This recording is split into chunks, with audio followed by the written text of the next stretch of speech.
चीनी बाजार पर सरकार ने कसा शिकंजा, स्टॉक लिमिट 30 दिन से घटकर के 15 दिन। नमस्कार, आप देख रहे हैं न्यूज मार्केट 24। मैं हूं आपके साथ नेहा और मैं लेकर आई हूं इस वक्त की सबसे अहम खबर चीनी बाजार से जुड़ी।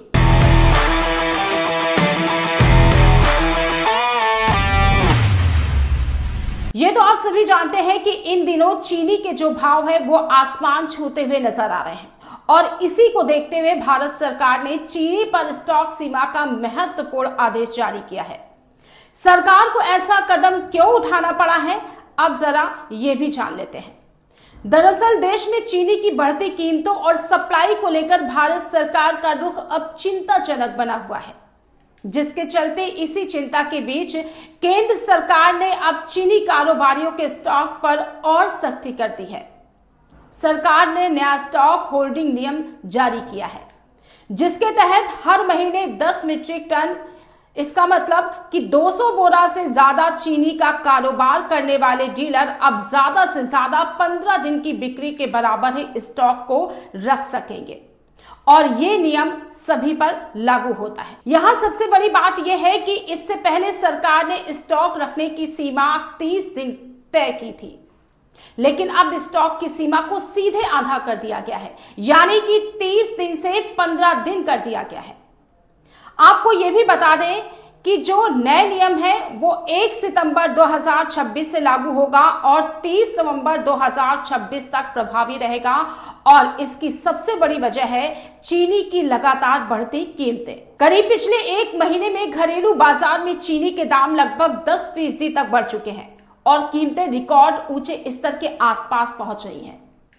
लेकिन यहां सबसे बड़ा सवाल यह उठता है कि चीनी में तेजी आखिर क्यों बनी हुई है। दरअसल अगस्त से नवंबर के बीच देश में त्योहारों का सीजन रहता है। गणेश चतुर्थी, दशहरा और दिवाली जैसे त्योहारों के कारण मिठाई, बिस्कुट, कन्फेक्शनरी और दूसरे खाद्य उत्पादों में चीनी की मांग बढ़ जाती है। दूसरी तरफ कुछ इलाकों में कमजोर और आसमान बारिश, सूखे जैसे हालात से गन्ने की फसल को लेकर भी चिंता बनी हुई है और ऐसे में बाजार में आगे सप्लाई को लेकर अनिश्चितता बढ़ी हुई है और यही वजह है कि सरकार नहीं चाहती कि बढ़ती मांग के बीच कारोबारी बड़ी मात्रा में चीनी रोक कर रखे और बाजार में कृत्रिम कमी का माहौल बना रहे। सरकार का उद्देश्य इसके पीछे क्या है, अब जरा ये भी जान लेते हैं।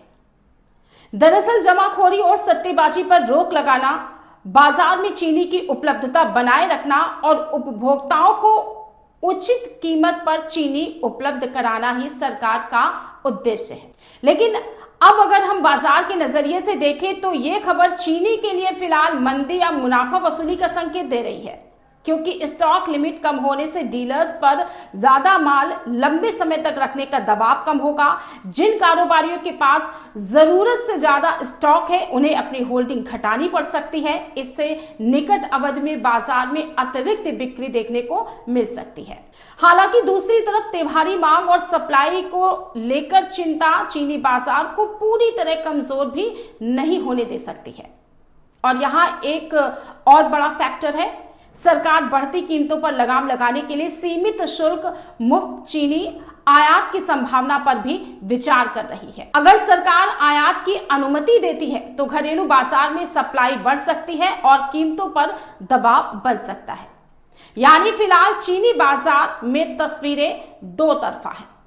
एक तरफ त्योहारी मांग, सीमित सप्लाई और गन्ने को लेकर चिंता तेजी को सहारा दे रही है, तो वहीं दूसरी तरफ सरकार की सख्त स्टॉक लिमिट और संभावित आयात की खबरें तेजी पर दबाव बना रही हैं। इसलिए मौजूदा स्तरों पर बाजार में तेजी के बजाय मुनाफा वसूली और उतार चढ़ाव का माहौल ज्यादा देखने को मिल सकता है। कारोबारियों के लिए फिलहाल सबसे महत्वपूर्ण नजर रहेगी सरकार के अगले फैसलों, चीनी की घरेलू कीमतें, त्योहारी मांग और संभावित आयात नीति पर। तो कुल मिलाकर सरकार का संदेश ये साफ है कि चीनी की उपलब्धता से किसी तरह का समझौता नहीं होगा और जमाखोरी पर सख्ती जारी रहेगी। बाजार में आगे तेजी टिकती है या मुनाफा वसूली बढ़ती है, इसका फैसला आने वाले दिनों में सप्लाई और सरकार के अगले कदम पर निर्भर करता है। फिलहाल अभी के लिए इस रिपोर्ट में इतना ही। नए अपडेट के साथ फिर होगी आपसे मुलाकात। बने रहिए न्यूज मार्केट 24 के साथ।